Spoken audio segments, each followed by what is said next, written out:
Locations, and I'm thinking of two in particular. One is my recent work on Te Reo Māori, and also this book here, which is a very good book, The Value of the Māori Language, Te Reo o Te Reo Māori.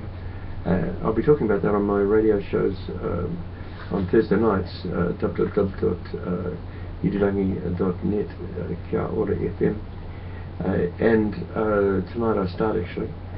But it's really exciting because next week I also have a book called Te Reo coming out, and that's a collection of essays in Māori and English, paragraph in Māori, paragraph in English, and so forth, for a book.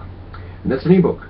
And then after that, not long after that, comes the print book of the same name, and possibly a couple more essays in it.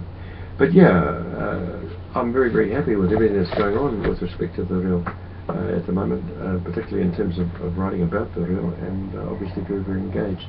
So thanks for those people who are reading my books out there, and great to be broadcasting out of the Campus Press site. Have a great day.